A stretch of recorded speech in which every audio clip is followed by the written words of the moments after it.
ठोकरा म्हणून आमचा मी पैलवान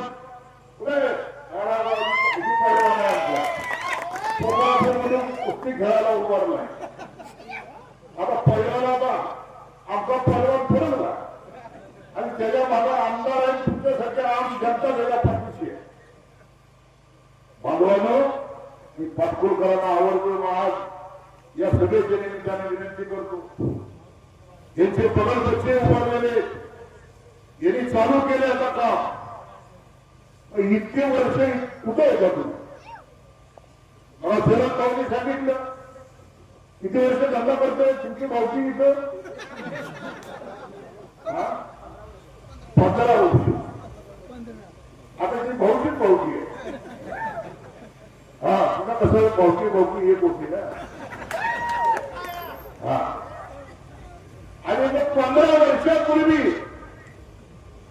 तुम्ही या नागपूरमध्ये धंदा चालू केला.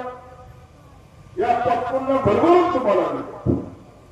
या नागपूरच्या आसपासच्या गावाने तुम्हाला इतकं भरभरून दिलं की आता तुमचं दूध कॅन्सरने चाललंय. कसं झालंय? कॅन्सरने चाललं ना हो. मला कॅन्सर चेक करावं लागलं.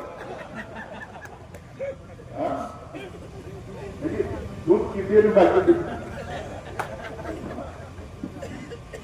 आणि म्हणून बांधवांनो ही फसवी लोक लक्षात ठेवा.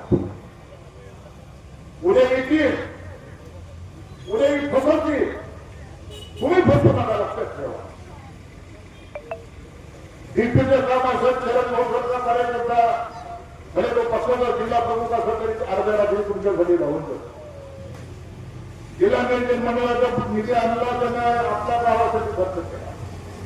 तुम्ही मला आमदार म्हणून निवडून आला मी आपला आमदार संघाचा निधी आपल्या पक्कल गावासाठी खर्च केला आणि येणाऱ्या गावासाठी मी तुम्हाला सांगतो मी यांच्यासारखा नतग्रस्त माणूस नाही. लक्षात ठेवा. आता यांचा आमदार पडला. आता यांची मोहोळ नगरपालिका यांच्या हातातून गेली. आता सगळा जीव धरण म्हणून जिल्हा परिषद पंचायत समितीमध्ये मी पालक मंत्र्याला सांगितलं तुमचा पश्चाताप होईल की उगाच या उद्या बुद्धिमध्ये जरा थांबा म्हणलं. जिल्हा परिषद पंचायत समिती या निवडणुका होत्या. जशी ही माझी काही बसली नगराध्यक्ष मोहोळ नगरपालिका हे जसे आमची वाहन बसले नगरसेवक म्हणून तसा उद्या सभापती पंचायत समितीचा आपला बसलेला असं तुमच्या आशीर्वादाने लक्षात ठेवा. 27 सर्वसामान्य माणसाच्या घरामध्ये गेली. 27 तळागाळाच्या कार्यकर्त्याच्या हातामध्ये गेली. माझ्याबरोबर जेवढी व्यासपीठावरती सगळी मंडळी ही सर्वसामान्य माणूस कुटुंबातून आलेली. मग नजीक पिंपरीचा सरपंच आमचा सुनील काका असेल, आमचा दीपक गवळी असेल, आमचे बाबूराव खोकाटे तांबोके असतील, या 72 सगळ्या लोकांनी जीवाचं राम केलं आणि मला आमदार केलं. त्याच्यामध्ये तुमचा हरीश गाव आहे. लक्षात ठेवा. कधी मी आमदाराकडून तुम्हाला भेटायचं असेल तर मी लगेच भेटतो. मला कोण आणायची गरज नाही. तसं चरण भाऊ मला म्हणले की गावच्या पुढे त्यांच्या पुढारी आहे का तर तसलं काही मला चालत नाही. या तालुक्यातला सर्वसामान्य माणूस कुणीही येऊ द्या माझ्याकडे आणि त्यांनी त्याचं काम मला सांगू दे. त्याचं पहिलं काम मी करणार. कारण तो माझा मतदार राजे आहे. त्यांनी आपल्याला मतदान केलं का नाही केलं ह्याच्या संदर्भात मी कधी पडत नाही. तो हा माझ्या तालुक्यातला आहे. माझ्याकडे काम घेऊन आलेला आहे, आणलेला आहे. माझ्यानं कधी कोण गरीब माझ्याकडे आला तर त्याला हॉस्पिटलला मी मदत करतो. माझ्या परीने करतो.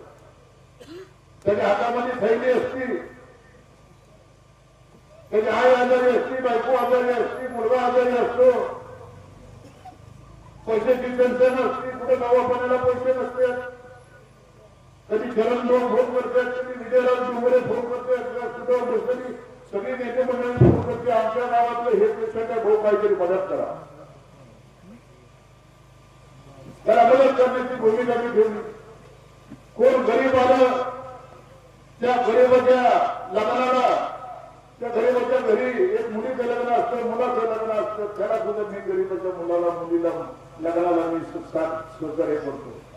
माझा कुठंतरी हातभार तुझ्या लग्नाला लागला पाहिजे. जमलं तर मी जातो ना तर माझी मंडळीच्या लग्नाला जातो. कोण गरीबाचा मुलगा आला, त्याला शिक्षणाला पैसे नसतात, त्याला शिक्षणाला सुद्धा पैशांची मदत करतो. आणि जाताना आयुष्यामध्ये काय द्यायचं